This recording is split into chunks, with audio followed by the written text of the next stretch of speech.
So mga tol, alam na nga po ng karamihan na pagkatapos po ng laban ni Naoya Inoue kay Murodjon Akhmadaliev sa September 14, ang sunod na laban ni Inoue ay sa Riyadh season kalaban ang number 1 contender sa WBC Super Bantamweight Division Mexican Rey David Picasso. Pero hindi pa nga po natatapos ang laban ni Naoya Inoue kay Akhmadaliev. Sa kakapasok lang ng balita, pumirma na po si David Picasso ng deal sa laban nila ni Naoya Inoue na magaganap sa December 27. So parang sinasabi mga tol na sure win na itong si Inoue dito kay Akhmadaliev dahil nakipag-deal na agad dito kay Picasso. Pero ayon sa report, kailangan muna daw talunin ni Inoue itong si Akhmadaliev. Yan din naman ang inaasahan ng mga expert na tatalunin lang ni Inoue itong si Akhmadaliev. Subalit may isa pang former Japanese super lightweight champion ang nagbabala dito kay Inoue. Yan po ay si Valentine Hosokawa. Sa YouTube channel niya, sinabi ni Valentine mga tol na kapag ginamit daw ni Inoue ang estilo katulad sa huling laban niya kay Ramon Cardenas, kung saan bumagsak si Inoue sa second round, delikado daw si Inoue kapag ganyang estilo daw ang ginamit niya kay Akhmadaliev. Pag bumagsak daw kasi si Inoue kay Akhmadaliev katulad sa ginawa ni Cardenas, kung nakatayo pa daw itong si Inoue kay Cardenas, baka daw kay Akhmadaliev hindi na daw makatayo itong si Inoue. Sa kabilang banda naman mga tol,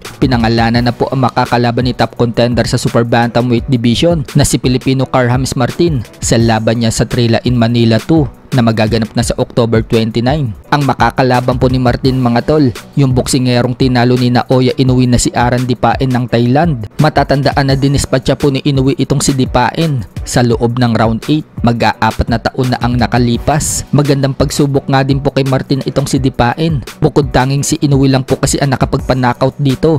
Yung ibang talo ni Dipain, puro desisyon lang. Bukod dyan, pumapangalawa po itong si Dipain sa Thailand na pinakamagaling na boxer. Pero pagdating po sa mga major sanctioning bodies, wala po sa ranking itong si Dipain. Samantala, tukoy na din po kung sino ang makakalaban ni Marlon Tapales at anak ni Manny Pacquiao na si Emma Bacosa Pacquiao na mapapalaban din sa card ng Trilla in Manila. Si Tapales, makakalaban si Nadar Balots ng Pakistan. May record na 12 wins, 2 losses with 9 knockouts. Habang si Emma Bacosa Pacquiao naman mga tol, makakalaban ng kapwa Pinoy na si Ronald Blanco. May record na 4 wins, 2 losses and 1 draw with 3 knockouts. Bukod dyan mga tol, lalaban din po sa Trilla in Manila 2 si Tokyo Olympic bronze medalist Yumar Marshall.